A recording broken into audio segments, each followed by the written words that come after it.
in a few minutes, we'll begin in 1 more minute. So much. Subia just chatted that they have a family board already. I love it. This is great. Well, thank you all for attending our session today. We're really excited to be here. This is a really, extremely important topic for both Molly and for me.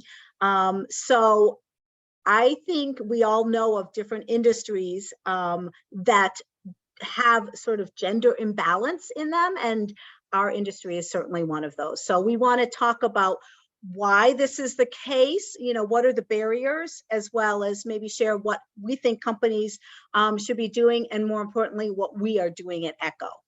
But before we do that, I thought we would just do a quick introduction of our company and ourselves. And so let's go ahead and do that. And I am trying to see how I page down here, because it did work. There we go.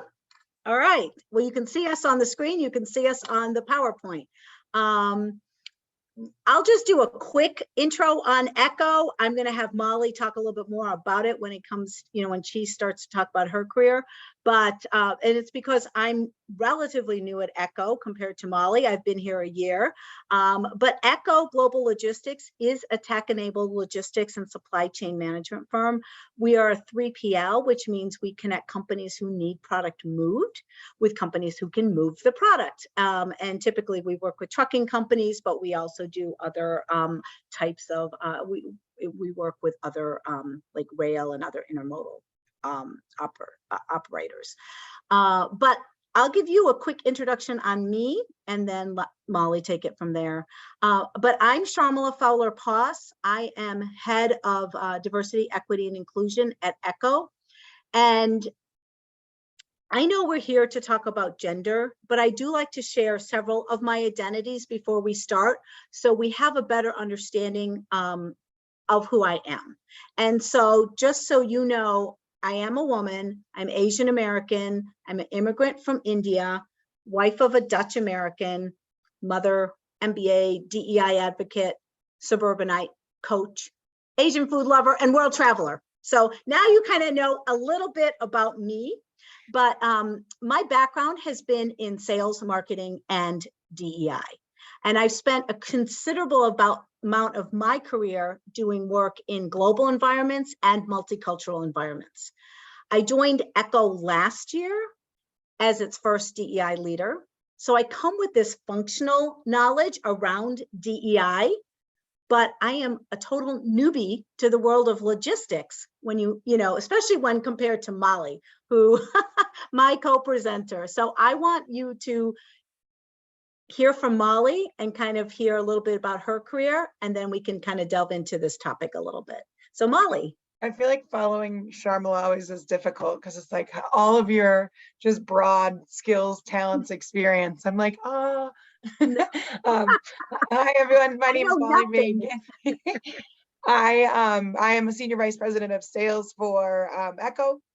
I've been with the company almost 13 years, which if you would have asked me when I graduated college in 2009, if I'd be in logistics and let alone logistics for 13 years, I'd probably tell you we're crazy. But I have held a variety of roles within ECHO. I've run our claims teams, I've done operations, I've done mergers and acquisitions, and currently my SVP of sales role is focused on our small business shippers. So ECHO is focusing on how do we ensure that our products, services, technology doesn't just align with the big Fortune 500 corporations, but understanding that our small business shippers are an incredibly vital part of our success. And so I am Polish American, Irish American. I'm one of 4 kids in 5 years, so I'm a quintessential middle child.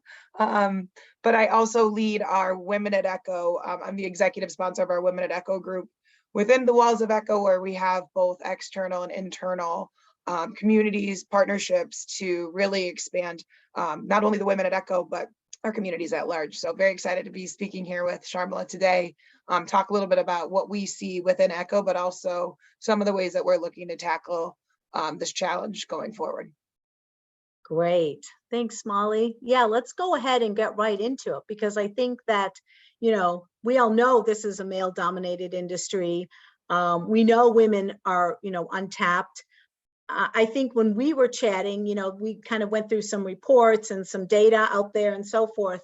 And I found that, what's interesting is that even though we're seeing sort of a rise in number of women that are, or the percentage of women that are in this industry, I think it went from like 22% 5 years ago to now like maybe almost double, like I think it was like 41%. And that was a study I found that Gartner had done. But, so these numbers might be going up, but we're not seeing a lot of women in senior leadership roles. I think that number was really close to about 15%. And we don't always see these women kind of spread evenly across the organization in different functional areas. So, I mean, I know you being in sales, I think we're trying to increase women there, correct? Correct. Yeah, I think from a hiring standpoint within Echo, we certainly do a great job of diversifying our entry level hiring, where we need to continue to focus, especially in sales, is retention within our female demographic. So as we think about this, and you kind of made mention of this when you were talking about getting into this industry, and you thought never in a million years would you have first thought about getting in this industry and Yes. then staying in the industry, right? What are some of those barriers? What are people, why are women not doing this? I mean, we've got some things listed here, but did you know about this industry before? Because I'll tell you, I did not know till I got, recruited for this job. Well, funny thing, when you graduate during one of the great recessions of our economy, you take whatever job is available, which at the time happened to be freight through Echo. But, what's interesting is through the pandemic, right, logistics, transportation, supply chain was not very well known. It's really the backbone of our economy. But unless you specialized in it, knew someone, or had a particular background, up until the last 2 years, right, nobody really knew what it was. And so it's funny when you go to, Christmas parties or holiday parties, right, or family dinner, and now your, uncles and aunts want to talk to you about what's going on with the supply chain, because everybody knows about it because of the disruption. And so I think from a standpoint of, there is just a general lack of education in careers. I know it's something that you see more colleges are getting into supply chain degrees, but overall, from my own personal experience, but I think just in general, up until recently, because of all the disruption due to the pandemic and just challenges with international domestic shipping, it's just not very well known. And I think even then, not necessarily a career that most people would pick, let alone women, just because you typically tend to see women go towards different careers, verticals, etc. Yeah, I think that's it. I think until it was hit home for us, I mean, and this was before I joined Echo, but right when the pandemic started, we stuffed our freezer with lots of food because everybody was hoarding. As you remember, all the grocery store shelves were just kind of empty. And yes, I'm sorry, we were part of that too, but we filled our freezer up. And then pretty much in April of 2020, it died.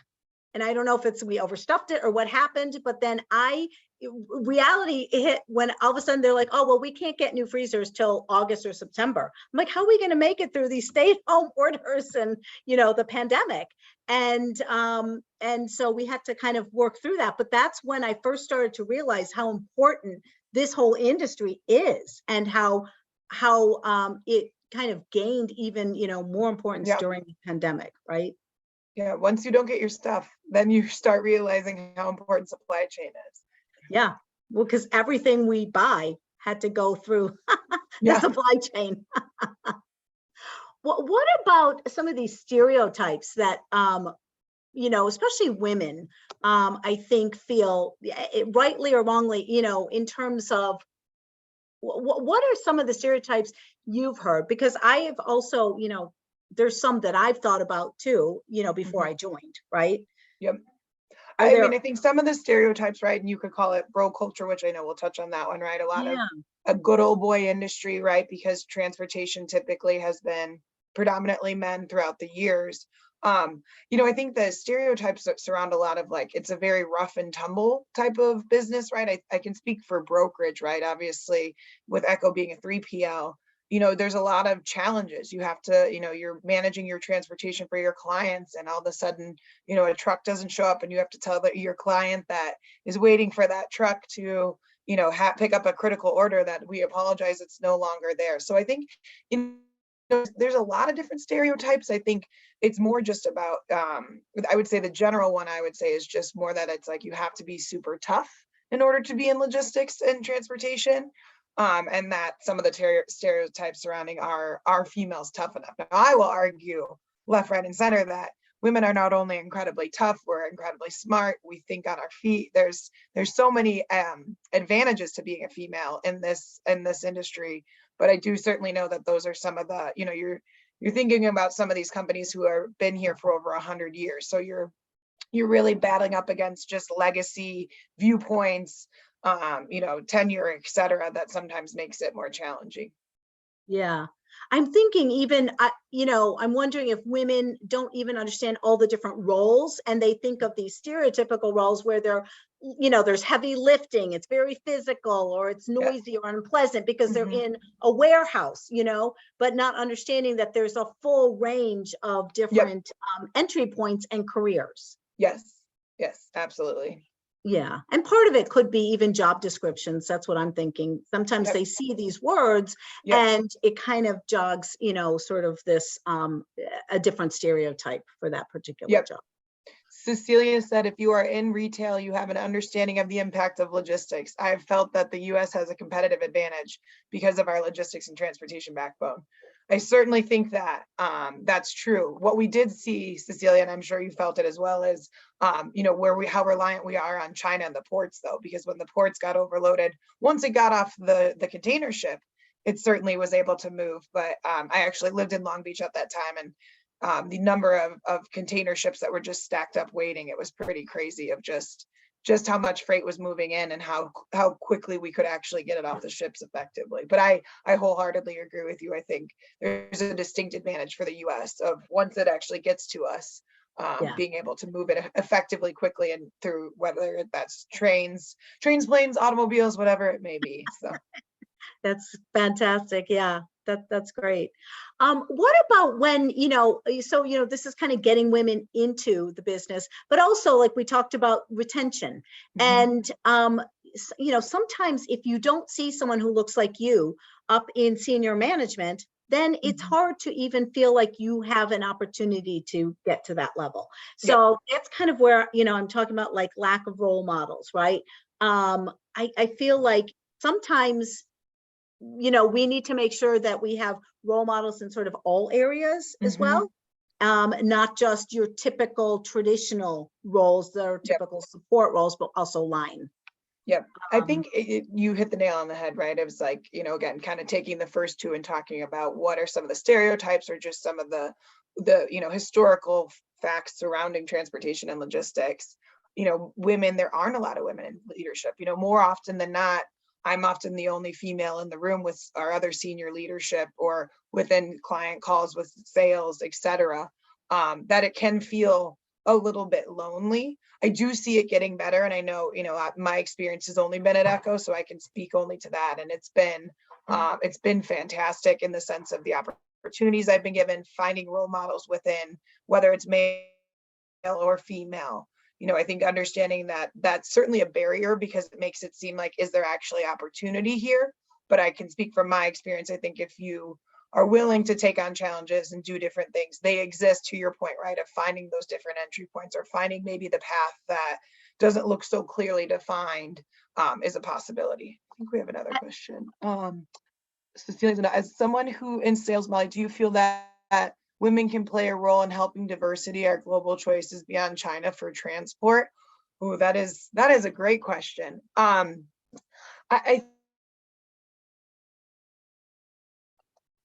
Oh, Molly, I think you froze. Let's see if we can get Molly back. Transportation, logistics, whether that's global or domestic, makes Molly, us better. You froze. If you Oh. can just go back to just sort of Yeah. starting to answer that question, that'd be Sure. fantastic. Oh, okay, thank you. Sorry about that, everyone.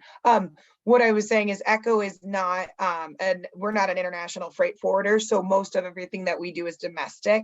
But what I can say is when you look at just supply chain logistics in general, having more diversity, whether that's women, minorities, makes us better at our jobs because we have different perspectives.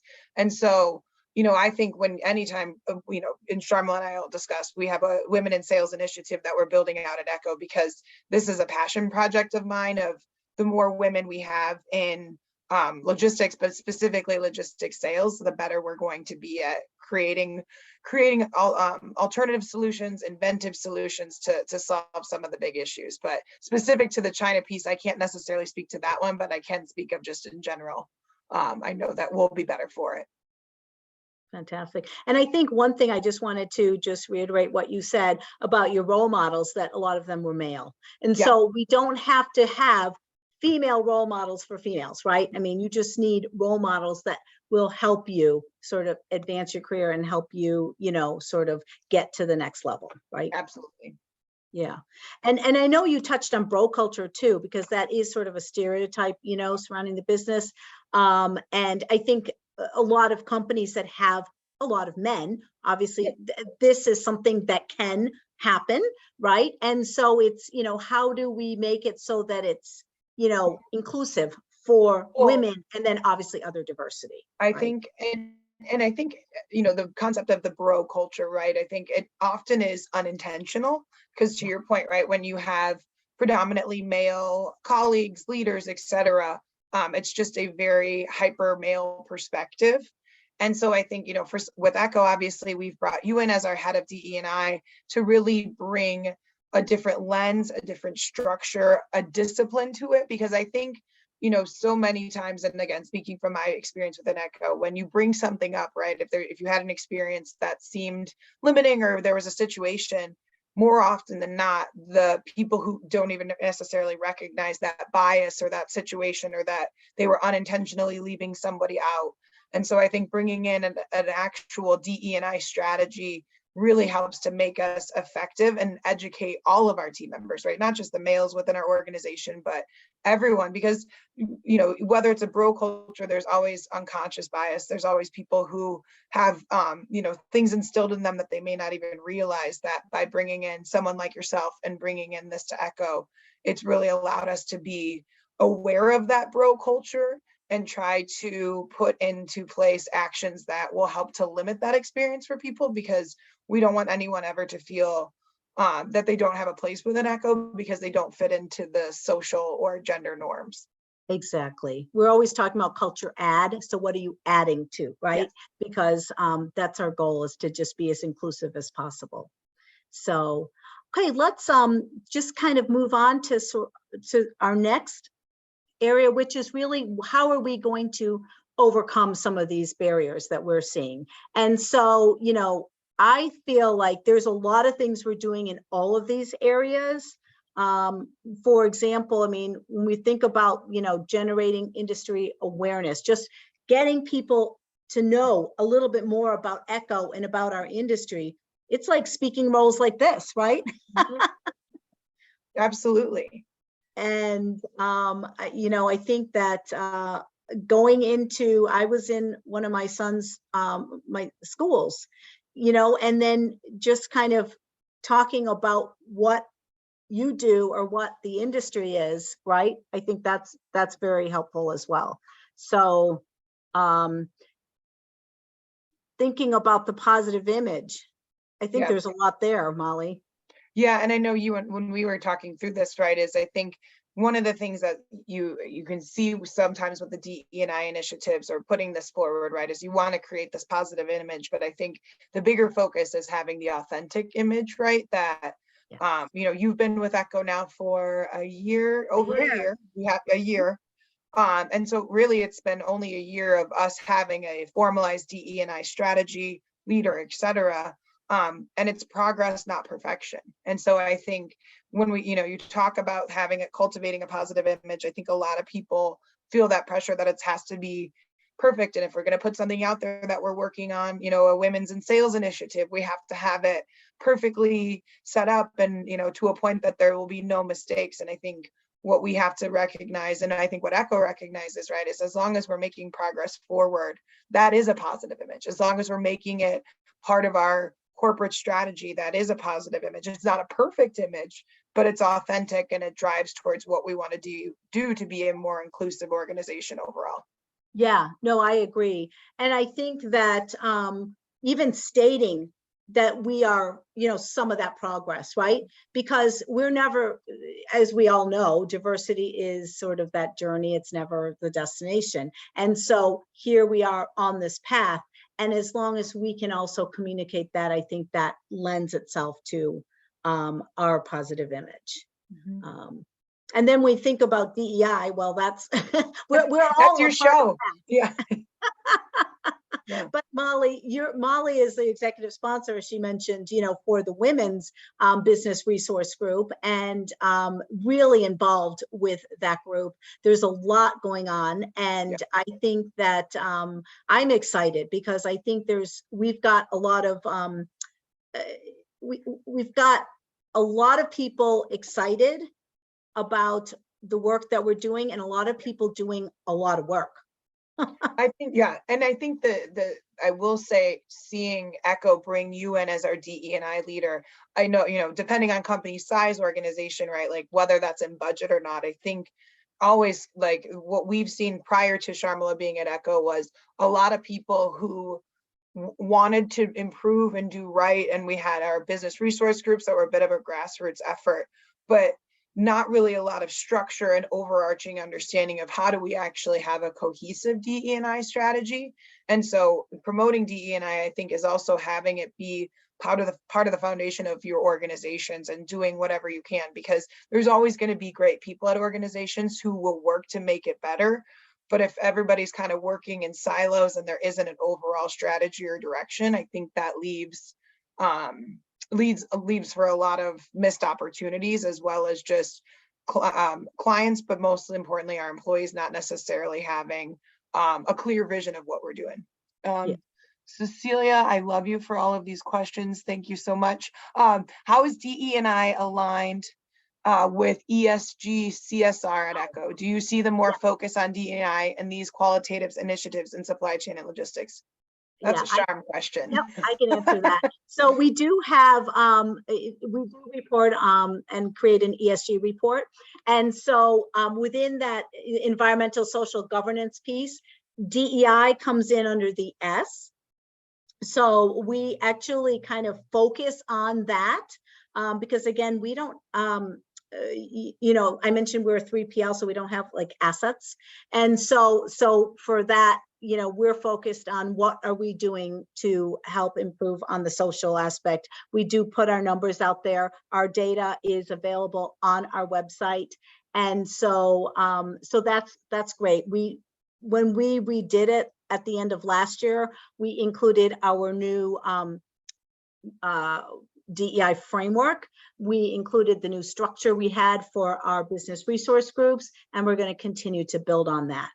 Regarding CSR, we're just kind of getting into that right now. We have sort of at the individual level, a giving campaign where everyone can kind of pick sort of the charity of their choice. The second level is where the BRGs are now, where each of them, and we have 5, get to pick which organizations they would like to support. So that's sort of in the group effort. I know Women at ECHO is supporting Women in Trucking, and also Girls on the Run. So there's a couple organizations there that they really feel, you know, kind of a great need to help. And then we are working right now on what our corporate pillars are. So that's all tying in to DEI. Thank you. I love Cecilia's comment. You do have assets. You have intangible assets of relationships with interested parties that you partner with, support, or service. Yes. Cecilia, would you like to come work at ECHO? I know this, I don't think this is meant to be a recruiting. But you know what? Yeah, we need more women. I know we're kind of running Yeah. shorter. We've only got a few more minutes. I think the other things that I really want to hit on, I think Yeah. just from a sales leadership standpoint, I know I made the comment earlier. I'm one of the only female sales leaders at Echo. And in the kind of the bottom half, actively sourced women, enhanced training offerings, the two that I think are really critical. And again, it's one of those that you just have to find some individuals who care, is develop role models. And I think oftentimes within women's organizations or you know, companies at large, you look to tap the women to help support other women in leadership roles. And one of the things that we're doing with an Echo and the sales initiative that Sharmila and I are putting together, that's helping to try and drive retention and development of our future, of our current sales employees, but also future sales leaders being female, is to tap the male leaders. You know, I think more often than not, we all lean on each other to build that circle, but you really have to focus on asking the male leaders within the organization to get more involved. And more often than not, they absolutely want to be involved, but don't necessarily know how. And so we've built our sales initiative is going to be twice a month, that has mentor circles and different things that are engaging the male leaders as well as the female leaders within our organization to help build that, but also bring education and understanding to our male leaders of the female perspective within sales. It's not, one of the lines that I always say to our leadership team is, I don't want to be treated differently because I'm a female, but I need everyone to understand my experience looks different because of the things that I have dealt with as a female, or just how we have to go about things. And so I think building that program, that initiative for us has been huge. And I think, again, it kind of starts with the little things of, we're not going to be able to solve, you know, bringing, you know, women into sales leadership and at a 50-50 ratio in the next 6 months. That's just not possible. It's not going to be possible. But if we can build a program that allows women to feel confident to continue to take that step into a sales supervisor role, into a sales manager role, those are really the things that I think, it doesn't have to be huge overarching initiatives. You can start small, and again, progress, not perfection. Yeah, no, I totally agree. One other thing that I wanted to just sort of shout out about the Women's Business Resource Group is the fact that you have this quarterly orientation, you know, for all women who join the company, which I think is a fabulous way to kind of build those women's networks, right, across functions, but then also get them, you know, to feel sort of get their, you know, start to feel that sense of belonging at Echo. And I think that that is that has been going strong, and I really like that that effort, because again, it keeps that culture, you know, together. So Cecilia had a great line that said, "Is inclusion is including everyone and doing the work." And I'm like, we might have to steal that. we actually do have everyone as a part of that whole diversity conversation, because everybody brings identities. And that's one of the reasons why we talked about our multiple identities, because you can have identities that are, you know, sort of in the majority or in the minority, and it depends on your situation. And so that's definitely very true. Inclusion does include everyone. I like the including everyone doing the work. That's the part that I like, That's because everybody. that's the key part that I liked. Exactly. Well, I believe, yeah, I was going to say, I think we're on time, or we're ending here. thank you all so much for joining us, and have a great rest of your day. Thank you. Thank you, everyone.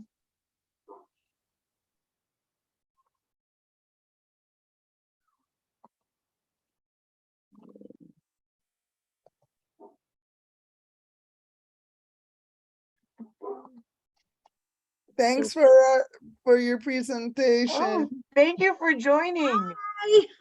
Now I Very can. interesting. Oh, you can't. Oh, I should have shown up, but I didn't show up. No, I can see your face. Hi, Cecilia. Very interesting, and it's interesting too, because it's not a very diversified area. Period. No. Logistics and supply chain. No. I was just at a conference. I was telling Sharmila, and I can assure you there was good representation of women, no doubt, but it was predominantly male. But it's getting better. And I think it's just so much of it is, finding ways to champion and allow women to shine in this industry and I would also like to say that I think it's getting more progressive as some of those good old boys age out of the organization or out of the industry. But that's be careful about age. Some of us are older than we look. I went to the menopause session today.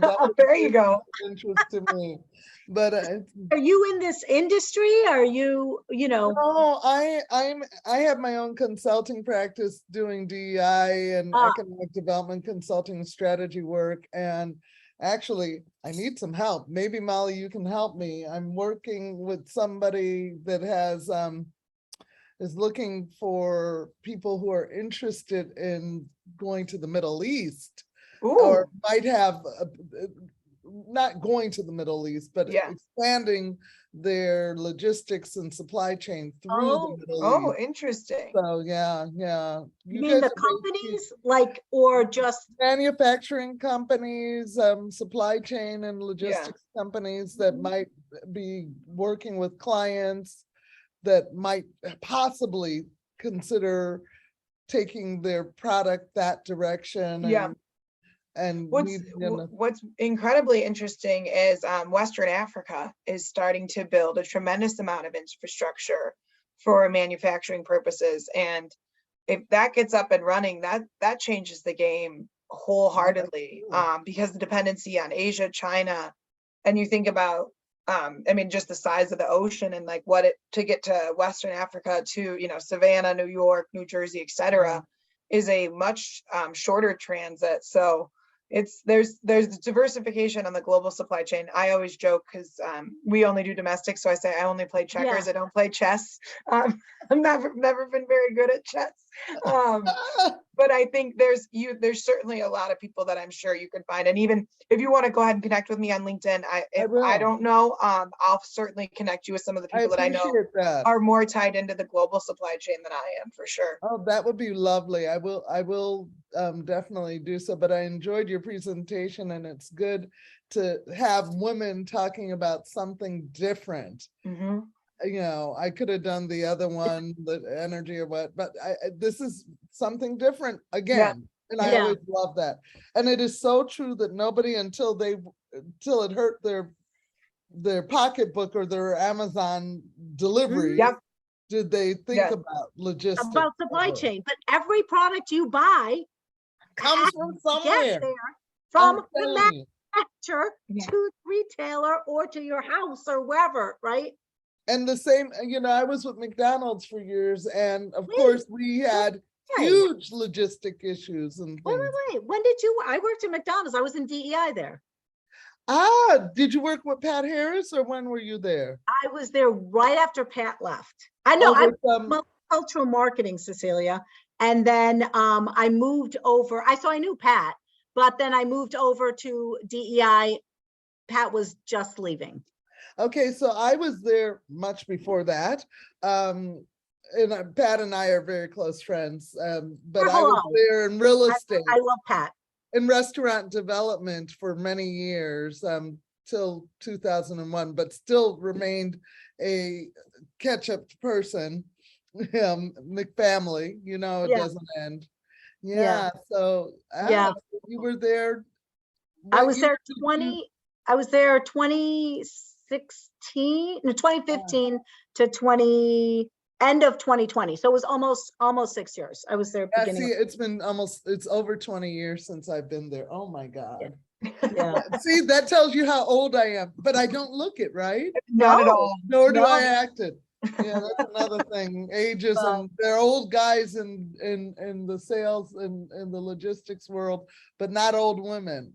No, because they were never any women, right? That's right.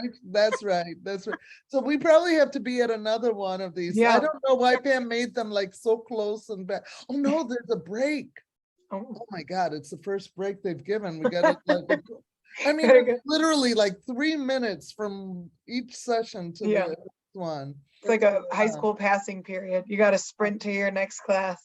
exactly. But I'm thrilled for you that you are there, Sharmila, and that they are focusing on it. You know, there's a lot of areas that haven't.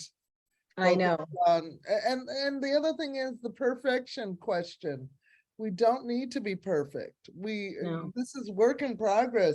They Yeah. don't expect perfection in any of the other aspects of the business, except for the delivery to the client. And Yeah, I was like that. the quality Six Sigma. Yeah. I haven't forgotten those things, but you still will allow for a little bit of, you know, ya veremos. But we'll look and see. And as somebody whose grandfather was a captain on the Panama Canal. Oh, no Yeah. way. So, What? yeah. So I care about logistics Yeah. because that's something I know. It's in your blood, literally. Yeah. I Yeah. just, I mean, it's very funny, but yeah, before I joined, I mean, I just got the taste of it during the pandemic, and I'm like, oh my God, this is super important. I ordered What a did hot you do tub. for the freezer? What did you get? Oh my God, someone told us to keep going to Lowe's, and that on Tuesday mornings, and this is someone I know who was at Lowe's, who worked there, at Tuesday mornings at 10 o'clock, they would get 2 every week, 2 freezers. And these are the deep freezers that go in your garage. And so we kept until we finally got one, because I was like, where are we? We threw away all that food, but I'm like, don't go shopping until we like get a new freezer.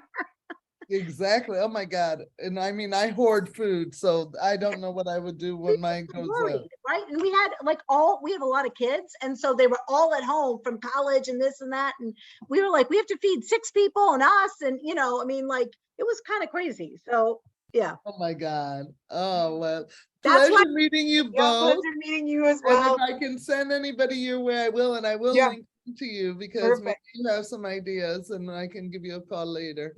Okay. Okay. Bye, cuídate. Cecilia. Have a good one. Chao. Have a Cecilia. great Sharm. one. see you Ciao. later, Bye-bye. Molly.